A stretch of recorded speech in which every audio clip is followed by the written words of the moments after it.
پھر خالق کائنات اسے اتنی عزتوں سے نوازے کہ اسے ساتھ ساتھ عمل کی بھی توفیق فراہم فرمائے۔ تو لوگ اسے عالم بعمل کہنے لگے۔ اللہ رب العزت لوگوں کی زبانوں پہ اسے تقوی والا، پرہیزگاری والا اور اعمال صالحہ کرنے والا شخص جو ہے اس کو مشہور کر دے، تو پھر اسے غرور اور تکبر میں نہیں آنا چاہیے کہ لوگ مجھے عالم کہنے لگے، لوگ دور دراز سے میرے علم سے نفع لینے کے لیے تشریف لانے لگے، لوگ میری بات سننے کے لیے بیٹھنے لگے، پر عمل میرا ایسا ہے کہ لوگ دور دراز سے مجھے کہنے لگے ہیں یہ بندہ بڑا متقی ہے، یہ بندہ بڑا پرہیزگار ہے، یہ بندہ بڑا عامل ہے اور ایسی دعا کرتا ہے، اللہ اس کی دعا قبول نہیں کرتا۔ تو جب اس کی دعائیں مقبول ہونے لگے تو وہ پھر اس چیز پہ تکبر نہ کرے، غرور نہ کرے،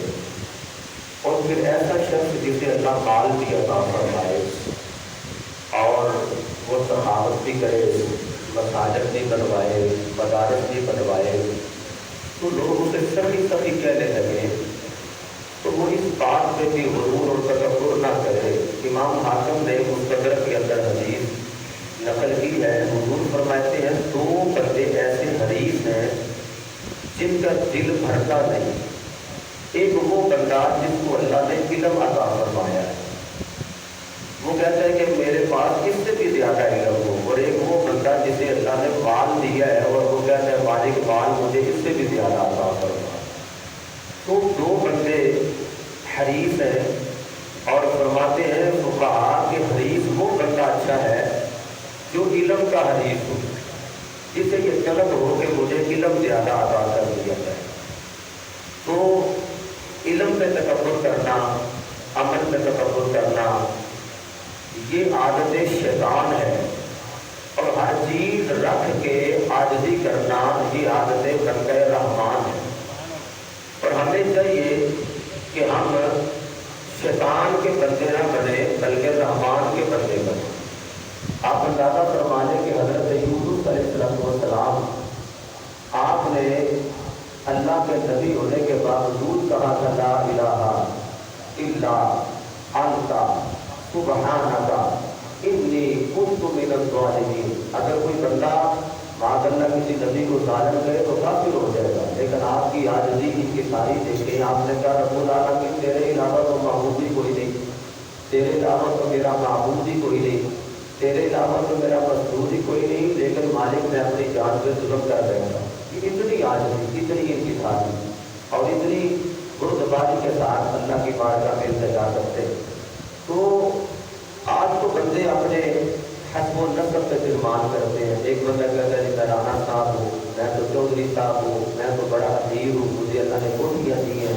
تو اپنی حیثیت تو دیکھ، تو ہے کیا؟ تو میرے سامنے باتیں کرتا ہے، اپنی کاسٹ دیکھ، تیری کاسٹ کیا ہے اور ہمارے ساتھ ریلیشن کرنا چاہتا ہے، تیرا بیٹا پڑھ ہی گیا ہے اور میں تجھے بیٹی کا رشتہ دوں۔ تو اگر تیرے پاس امارت آ ہی گئی ہے تو پھر قانون نہ بن، قانون نہ بن۔ دیکھیں نا حضرت موسیٰ علیہ السلام نے کہا کہ قانون تم زکوٰۃ ادا کر، اور یہ 40واں حصہ نہیں، یہ مسلمانوں پر یہ فرض ہے، نبی کے غلاموں پر، تو کہا تو 18واں حصہ دے۔ تو وہ حساب لگانے لگا کہ اتنا اللہ نے مجھے مال دیا ہے تو میں اب 18واں حصہ دوں تو پھر بھی بڑا مال اللہ کی بارگاہ میں چلا جائے گا۔ تو مال رکھ کے تو قانون نہیں کرنا چاہیے کہ میں اتنا دوں اور پھر اس میں سے اتنا دوں۔ ہمارے بندے بھی کچھ ایسے ہیں، میرے ابو جی حضور بڑا ایک پیارا جملہ فرمایا کرتے تھے کہ بندے دعا تو کرواتے ہیں جی آپ ہمارے لیے دعا کریں اللہ میں بہت سارا مال عطا کرے،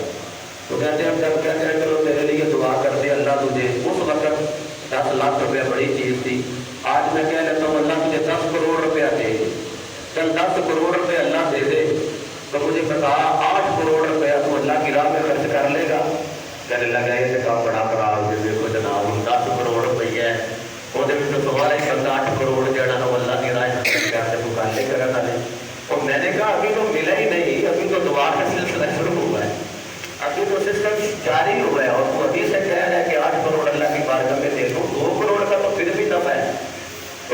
ज़हन तो बनाना कि अल्लाह मुझे माल देगा तो मैं अल्लाह की बारगाह में पेश करूँगा। तो एक बंदे के पास दौलत भी आ जाए, इल्म भी आ जाए और अमल की सूरत हाल भी बन जाए तो उसे फिर तकब्बुर नहीं करना चाहिए। मसलन मैं जहाँ कहीं भी हूँ, रात को जहाँ तक कहीं भी गया, मैं कोशिश करके तो मस्जिद में आ गया, तो एक बंदा लाहौर गया है वैसे ही काम करने के लिए, तो वो सुबह बजट टाइम पहुँच नहीं सका, तो मैं कहूँ देख ले मैं भी तो गया था ना लाहौर, बल्कि आज भी मैंने लाहौर ही जाना है, तो मैंने फिर दोपहर के बाद उठ के तो मैंने सफ़र करना है, असर के बाद भी मेरी तकरीर है, इशा के बाद भी ट्रांसमिशन में मैंने बैठना है, तो देख मैं गया फिर मैं आ भी गया हूँ, तेरे से आया ही नहीं गया, बस तेरी नीयत ही नहीं थी। तो मेरा काम तनकीर करना नहीं, मेरा काम तो तनसीह करना है, मैं उसे नसीहत करूँ। और दूसरी बात मैंने अगले दिन भी बात की थी कि कोई नया बंदा मुअज्जिन के सामने अज़ान पढ़ने आए तो फिर मुअज्जिन साहब को कहना चाहिए कोई गल नहीं पुत्र अभी हर रोज़ ही पढ़ कर एरिया तू पढ़ के वहाँ तेरी आवाज़ कैसी, और उसकी आवाज़ इतनी ठीक ना भी हो उसकी हौसला अफजाई की जाए, बड़ी अच्छी आज अज़ान पढ़ी है तूने, बड़ा सुरूर आया है, देख लो बड़ी दूर तक आवाज़ गई है, जितने लोग अज़ान सुन के आए हैं अल्लाह ने सब नवाजियों के सिलसिले में तुम्हें इतना जो सवाब अता कर दिया, तो उसकी हौसला अफजाई करनी चाहिए। इसी तरह अगर कोई बंदा मिसाल के तौर पे आज क्या दिन है जी, जुमेरात, क्रिकेट किस दिन से खेलते हैं बेटे, संडे को, इतवार, जुमेरात, जुम्मे वाले दिन, अच्छा बच्चा कहते हैं जी जुम्मे वाले दिन। अच्छा जिन्होंने क्रिकेट खेलनी होती वो पता क्या कहते हैं, पहले जनाब किट मैं भी पा ली है, बैट मैं लै लिया, तो बॉल मेरे कोल है, टेपा राह ले लेंगे,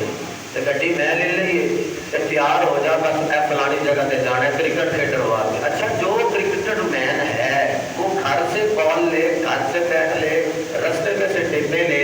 और सारा कुछ ले के कहीं अपने यार को चल मैदान में जाकर जनाब हमने क्रिकेट खेलनी है। अच्छा अगर क्रिकेट खेलने वाला बंदा इतनी मेहनत कर सकता है तो मस्जिद में आने वाला क्यों नहीं मेहनत कर सकता। वो ये ना कि फलां बंदा आता ही नहीं जी उसके पास पैसे बड़े हो गए हैं, वो बड़ा अमीर है जी, वो तो हम कहते हैं इस मस्जिद में एसी कोई नहीं लगे, जहाँ पे एसी लगे मैंने वहाँ पे जाना है, तो बातें ना करें हम। मेरे जैसा बंदा बात करते लो जी हमारी मस्जिद में एसी कोई नहीं ना,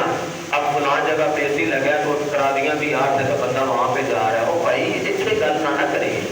जाके तो वो बूहे से जा लिए तो जाके कहिए वीरा गल है जो क्रिकेटर मैन जा सकता तू साडा भरा है असं भी मस्जिद चले वजू कर जरा, वो आखिर ना मेरे कपड़े ठीक नहीं आप बदल लो,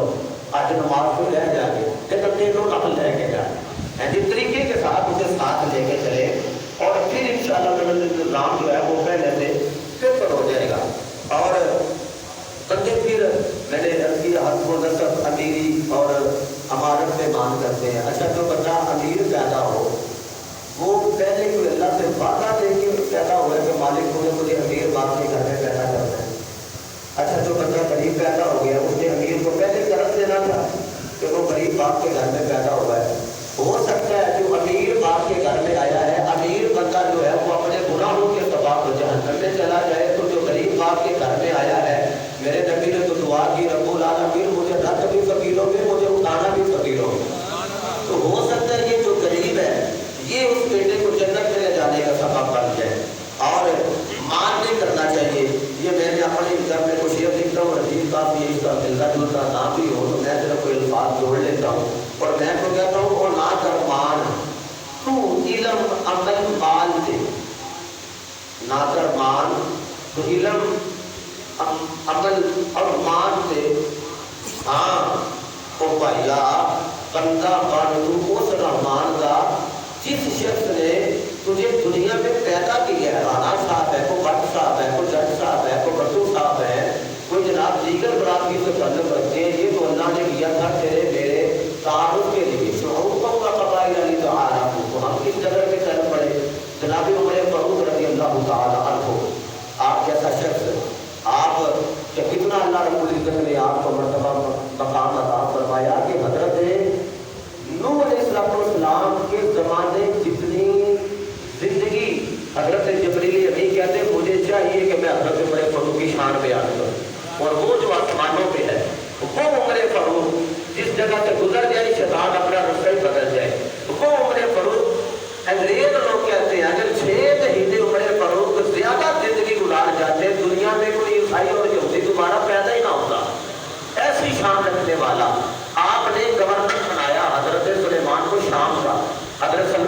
साहब जी कहते हैं मैं गया, साल बाद जो भी जमा होता मैंने हजरत उमर फारूक की तरफ भेजा, और जब मैंने भेजा ना तो साथ साथ बंदे को कहा जाकर कहना मैं भी भेज रहा हूँ दीगर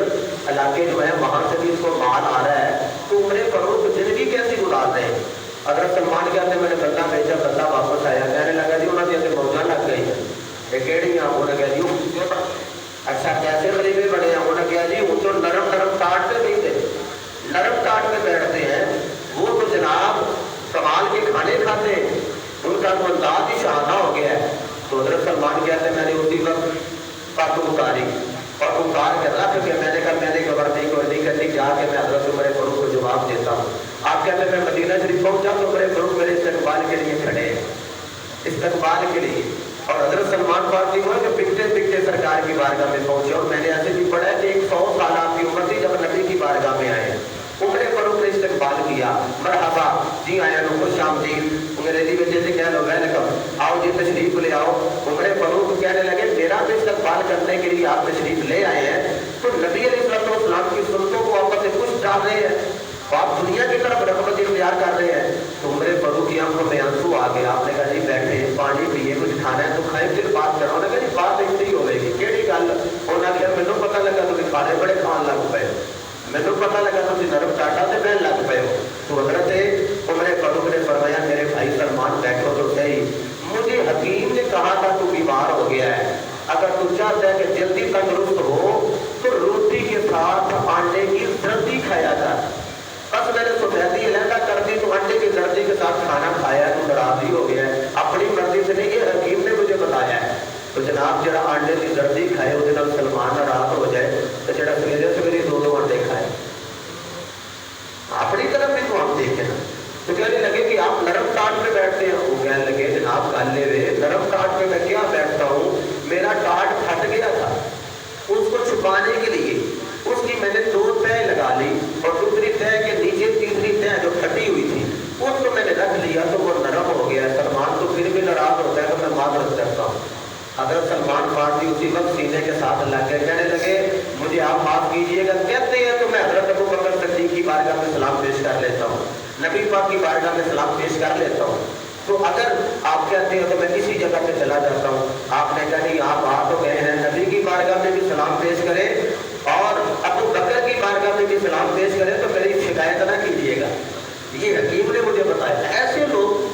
लोग खुदा की कसम बनी इसराइल का बंदा, ये साहिब नफीस ने इसको बयान फरमाया है बड़ी, और इमाम गजाली ने भी इसको लिखा है, बड़ी इसराइल का बंदा है और वो बड़ा नेकोकार, मेरे जैसे बंदे को नेकियों में बड़ा मान होता है। मैं कहता जनाब मैं आलिम आलिम की शान बड़ी बयान हुई है, मैं सुनता भी ना मत इबादत है, मैंने तो बड़ा मान है ना, तो मैं अपने जैसा बंदा मैं अपने आप में बड़ा मान करूँ, बड़ा मान है जी मुझे तो अल्लाह ने इल्म भी बड़ा अता कर दिया, नेकोकार, इबादत और रियासत करने वाला, दीन के लिए सफर करने वाला। और हजरत फरमाते हैं, इमाम गजाली फरमाते हैं कि पहाड़ के ऊपर एक बंदा जो इबादत करता है और इतनी इबादत करता है, उसकी इबादत इतनी मकबूल है कि उसके सर पे धूप में बादल का टुकड़ा छाया करता है, और छाया करते करते ऊपर देख के जब भी कहते हैं ना मुझे पानी दे तो वो पानी भी देता है, इतनी उसकी इबादत मकबूल है। और आपको पता है कि जब किसी नेक के पास बंदा मदकार बैठना शुरू हो जाए तो लोग कहते हैं भैया खैर है ना, लगता तुम्हें भी सूखा ही लाना है, ये बंदा शराबी आपके पास बैठने लग गया, लगता है कोई ना कोई बात तो है ना भैया, कल नहीं बैठे रहते। मेरे अबू जी हुजूर सुल्तानुल वाइदीन आप ये चीचा बकरी में एक शादी पे गए तो वहाँ ईसाई था और वो अबू जी हुजूर की तकरीरें सुनता, उसने कहा जी मेरे साथ आप खलवत में मुलाकात करें। जब खलवत में मुलाकात की तो फारिग हो गए तो लोग कहने लगे लो जी आप बकरी ईसाई को बहन लग पे। तो 15 दिन के बाद पता लगा नहीं जी ईसाई भी कलमा पढ़ के मोहम्मद अरबी का गुलाम हो गए। तो भाई लाजम नहीं है कि बंदा किसी बुरे के पास बैठे तो बुरे का रंग लेगा, अच्छा रंग भी तो चढ़ सकता है ना, अच्छा रंग तो मोहम्मद वाला है। वो क्या किसी ने कहा था मियां साहब ने कच्चा रंग ललारी वाला चढ़ता लेंदा लेंदा और पक्का रंग मोहम्मद वाला चढ़ जे फिर नहीं लेंदा, वो मोहम्मदी रंग। अच्छा गुनाहगार चला और गुनाहगार कहने लगा वो नेक बंदा है, मैं उसके पास जाऊँ तो हो सकता अल्लाह उसका सदका मेरे गुनाहों को माफ फरमा दे। तो वो नेक बंदे के पास जब पहुंचा